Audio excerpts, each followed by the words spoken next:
Hi, I'm Jen Campbell. This is Art About. I'm sitting here with Judi Jorge, and a graphite artist and local pillar of the community. Um,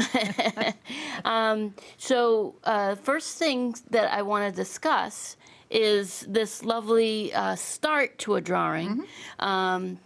This is your dog Peanut. It is, yes. Yeah, and you've enshrined him in your art. So, Yep. Can you walk us through kind of the first phase of?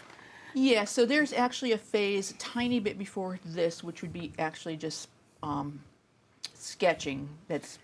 I don't really sketch, but just putting everything where it should be.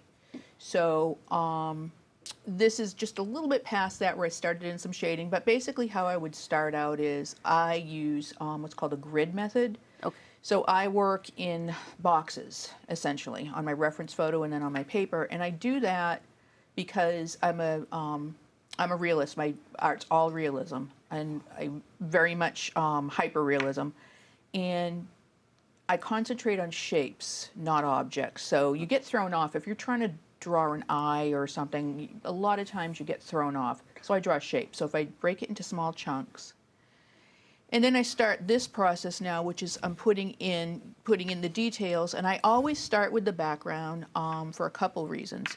Number one, if you do the foreground first and it looks beautiful, and then you put the background in and you make a mistake and you have to erase, it doesn't work well. And number two, especially with this type of project right here, where it's a dark background, I've set the tone for my darks. So I know right now where my darks go, and that just means when you're looking and you're putting in your layers, Yeah. certain areas, like this is a darkest dark, and it's going to be the same as this dark, and so I just kind of pull knowing where it's got to be. And then if that's that dark, then certain other areas have to be so light. And it's just a process of back and forth. You kind of... So you're trying to get a sense of the contrast? Exactly, because that's all this is. All this is Oh, yeah. all this is lines on a piece of paper. And Yeah. I trick you into thinking it's a dog. Yeah. That's my job. And the only way you do that is by the contrast and also by the texture. So this, you can start seeing a little bit in this stage of it, but there's more to it, where you can see that I'm kind of using the pencil in such a way to make I'm not going up and down. So if I went up and down, it would look like a wall. Yeah. So I actually use my pencil in the way to show the way the hair is growing, where it would grow. And then I'm also, while I'm doing that, I'm putting in the shading in those parts, so that this is a base. And nothing about most art in this, whether it's painting Yeah. or is linear. So you don't usually go, okay, I'm going to start here and just go. It's kind of like, this looks like I just went into a corner and went up and down, but you're back and forth. You're adjusting the whole time. So when you're saying back and forth, what do you mean specifically in the region of the paper? So in between this photo and the last photo, it looks like I just made a night, because I don't take photos constantly, so I might do it every hour or whatever. Yeah. And when I'm working in any area, I'll put something down. I'll put like just the ground, which would be maybe the base color. Yep. And then I'll start filling in shadows. And then when I'll step back and go, oh, this one needs to be a little bit darker to match that. So as you're going, you're comparing each element back and forth, and it continues through the whole process. Yeah. Right to the end, you can do a lot of correcting and erasing right down to the end, and I usually do. Yeah. But, oh, this is very textured. Yep. So now you're getting more of the texture. A hugely important part of my work is the erasing. It's almost as important as the actual using of the graphite, and that's putting in the lightest lights, but also some of the fur texture that you're seeing. Yep. Was made by erasers. So I have several different erasers that I use. I use a kneaded eraser. I use what's called a pencil. It looks like a pencil, and that'll give me a finer line. Okay. I have an electric eraser that'll really pick up a lot of the graphite. The kneaded one will kind of it just picks up some of it. It's almost like silly putty. That's what I was thinking. Yeah. So I have a few different ones, and then depending on what area I'm working on, I'll use that. And then I have other things too. I have these little stubs of paper that I use to blend with, but I also use those to lay color. Those are great. So after you've blended with them, they still have the graphite on them, and now you can use that graphite in another area. Yeah. So yeah. So yeah. Do you use brushes too? Or? I very rarely do. The only time I use a brush is if I'm cleaning it up. If I've done a lot of erasing and I don't want to blow on it or put my hand on it, I'll use a brush. Okay. That's good to know. And so is this piece almost the final piece? I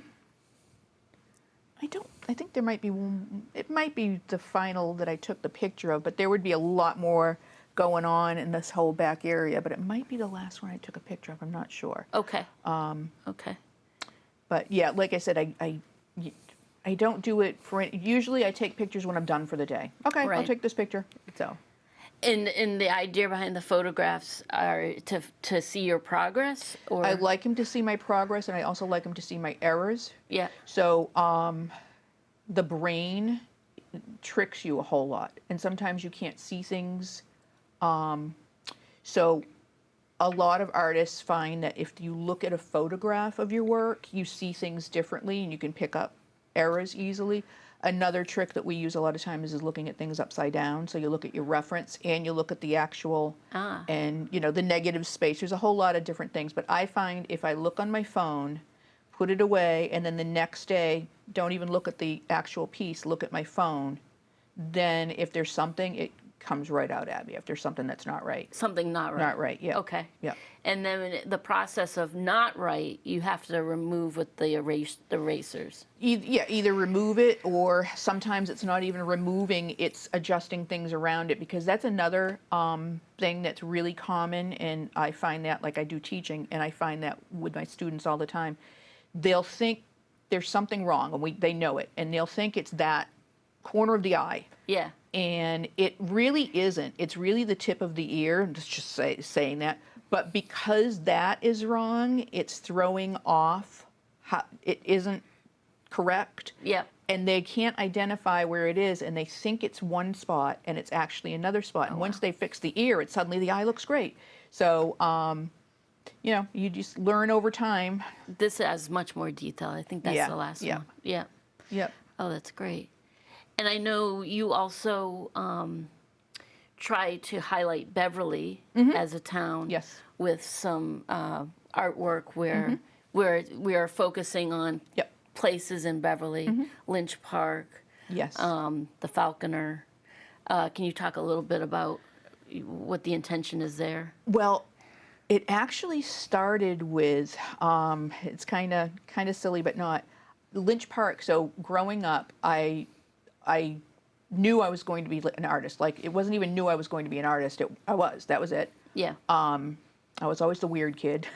Yeah. And Lynch Park was one of the first places where I discovered light. And I didn't understand what that was. I just knew that there was something there that I needed to be around. And I didn't have a name for it. And so it was always like a magic place. And the funny thing is, the other place was the public library. There's a statue that I go and visit regularly of a little girl. Oh, wow. And the just looking at it, the sound of the creaking floors, the textures, there was magic there. And I never, until later on in life, understood it was the light. The light everywhere, and then the combination of elements. But light really, like the play of light on an object? Right where Lynch Park is, so there's water on the other side. The only place that ever really overwhelmed me with light, even more than that, was when we went out to Baker's Island. And because it's surrounded by water, and then there's water in the middle of it, so you've got the sun hitting the water, lighting things up even more. And it just hits, the way it hits the trees, it makes different shadows. And so it was not only like the light hitting things, but the shadows that it cast, there was just something about it.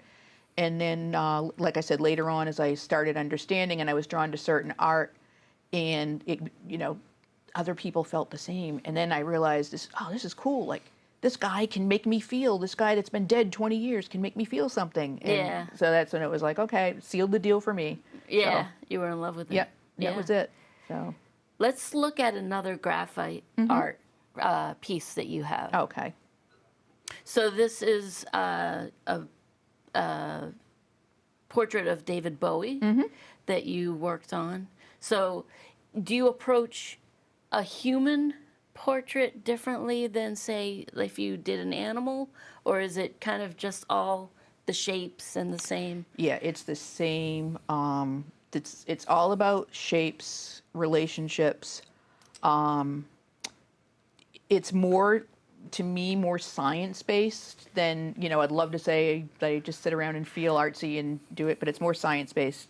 You have to go, where is the corner of the eye in relationship to the nose, and where does this go? And then the importance, same thing in Peanut, of the negative space, and that means the space that you're not actually using.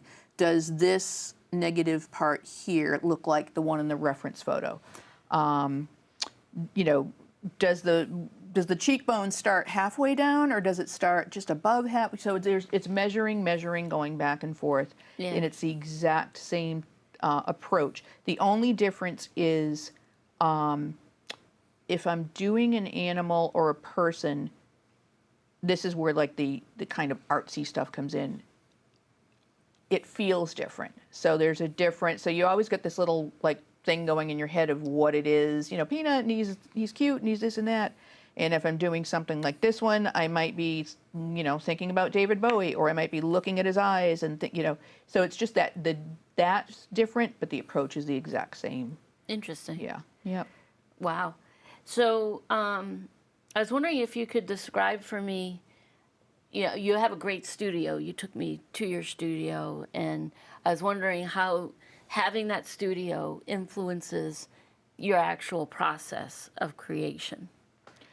So in my studio, you've been there, I have not only my studio stuff, but I have my parakeet and my guinea pigs. And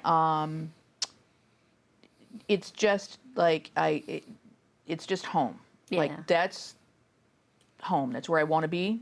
That's when I'm other places I want to be. That's where I'm happiest. Yep. I have my we have Peanuts. Peanut comes in and out, but I have my animals there to keep me company.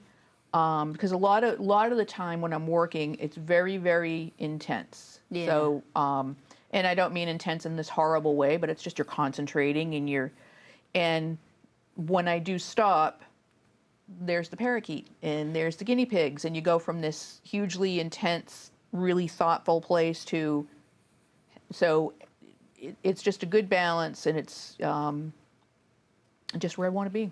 Yeah. And so it influences. Can you describe, so like I said, you use a lot of imagery of local places and the North Shore. Can you describe how the North Shore influences your art? Yeah, so I had, my business is basically three-pronged. I do lessons, as I mentioned. I do the graphites, I do commissions, and that's I would just spend the rest of my life doing graphites of people, but you can't, or people or pets. But I also do a lot of craft type things. And these are what we're seeing are on tote bags. And, I think it's kind of funny that people say, how do you do that? Tote bag's canvas. Yeah. Just put some gesso on it and paint. But I do a lot of craft fairs, or I do a lot of local, I have not a gift shop, but I have stock in my house that if people want something, they can come and look. So when I'm at, and this is, I have to deliver these. In fact, next week, these are going to the hard merchandise store up in Gloucester. Okay. So I do these for them. And I do a lot of the clamshells. These are from local beaches, so that also inspires me to do local scenes, because I'm getting local clamshells. That's kind of where my crafting started, was doing the clamshells, and it's branched off. And I find that people like the local scenes, and they like them done in not a commercial way. So Yeah. you can get a whole lot of pictures of anywhere in Beverly, but it's commercial, you know, and these are just regular old paintings Yeah. or, you know, motif. You can get motif tote bags, but you're not going to get a hand-painted one. Right. Too many of them anyway. Yep. So I'd like to offer things that people wouldn't normally have, wouldn't normally see. See. Yeah. Yeah, exactly. Yeah. Now, Peanut, that we just featured, he also has a special mission Yes. that he's on. Can Yes. you talk a little bit about Peanut's mission? Peanut is a certified therapy dog, and Peanut and I make visits. We right now are doing once a month New England Homes for the Deaf. We go twice a month to the Current in Beverly. Okay. And then we certified through a program called Dog Bones, and they send out periodically. They'll send out an email for anyone that's looking for a therapy dog, and if it's convenient, you answer and you go to the place. He does Montserrat a lot too. Montserrat, Okay. yeah, and he is actually the official therapy dog of Danvers High School. So you could follow him on Instagram at Peanut the DHS dog. I love that. That's amazing. How did you get him into it? Like, how did you know that he would take to it? And He was a COVID dog. okay. And I was able to take him. We weren't able to go to puppy training because everything was closed. But then he was able to go to the next. He was, I don't know, 6 months or whatever, and he did so well in the training. He ended up going by himself, even though it was group classes, because nobody else showed up. Okay. And the first trainer we worked with said, "You got to get this dog into therapy because he's such a good boy." I said, "Okay," thought about it. And then the next trainer said the same thing. And then he went on to become what's called a canine good citizen. What is that? It's a test that dogs have to, the American Kennel Club, I believe, puts it out. And it's a test that you have to pass certain things like obey certain commands, and you have to be able to, like, he'll go so far from you, and you can make him stop, and you can make him come. Yeah. You can make him not pick up something on the floor, loud noises. There's a whole bunch of different things that go into it. So he passed that. And then we did the therapy dog training after that. And he's a people person. He loves people. So I noticed that when I was at your house. It was so cool. it's like, it's wonderful, but sometimes it's embarrassing because people, like, there's people that don't like dogs, and he'll be like, "Excuse me, dog." I'm here. With your art, do you feel like there's sort of a motto that you go by, or a creed? Yeah, I can always do better. You can always do better. Always do better. Every single thing I do, it's like, and that's, I think, why I don't get attached to things, because the next one I know I can do better. Okay. So there's only a few that I'm really attached to just for sentimental, but other than that, I can always do better. And I had one teacher a few years, just before COVID, I did a life drawing class at Montserrat. I hadn't done one in years. And one of the students said to me, "You're awful hard on yourself." And I said, "I know I am, but it's because I can do better. I know I can do better." So that's it. Once I feel like I'm doing the best I can, I'm going to have to stop. So, Okay. yep, I'll stop. Well, I hope that you never stop. Me too. Do you have advice for any young artists that are starting out? Yeah, work hard. It's funny. One of my students, we were just talking about it today. I just found out she's only going into 7th grade, and I thought she was older because she's so focused. Oh, wow. She is like a pit bull with a bone. She's not giving up. And that would be, if my advice is, if that's how you feel, then don't give up. Just keep going. Don't let anyone tell you, because everybody's going to say, "Well, that's not a good way to make a living." There's going to be a million people telling you no and reasons why you can't, and then now take that and show them that you can. Show them so that you can. just Yeah. keep going, because you'll never be unhappy doing it. You might not be rich, but you'll never be unhappy. And it will be your life. It will be your life. Yep. Yeah. Yep. You might be rich, but chances are you're not going to be rich, but boy, you're going to be happier, because I know a lot of rich people that have careers that they can't wait to not do it anymore, and It's like 5 o'clock. Yep. I'm out of here. Yep. And I'm always like, okay, I'm jonesing to go home now and go to work. Go to your studio. Yep. Yeah. Where can we find you online? So my website is JudiJorge.art, so that's pretty easy. Yep. And I am on Instagram, and it's at Judi Jorge Custom. Custom. Yep. Okay. And you said Peanut has an online presence. Yeah, Peanut has his own and I do have a Facebook page, and I don't know what the link is, but you can find that through Judi Jorge Art. But Peanut has a Facebook page, Your Daily Peanut, and then he also has his DHS account, Peanut the DHS dog. Love that. Yep. Love that. Well, every show I cap it with a poem, and I give you the card with the date and my sign. I'm excited to hear mine. So this is your poem. Peanut is the title. Just a helper, taking it easy for a day, to wow us, to hold the moment, is your dog and more. Giving a little title to the right, Peanut is full of love. Oh, that's sweet. That's for you. I love that. Thank you. That's going to go right on his picture that's hanging in. Oh, it's going to go right on his picture. Good. Well, Judi Jorge, thank you so much for joining us on Thank you. ArtAbout. Thank you. It was my pleasure. Thank you. This was Jen Campbell with ArtAbout, and we are all about the North Shore and its art.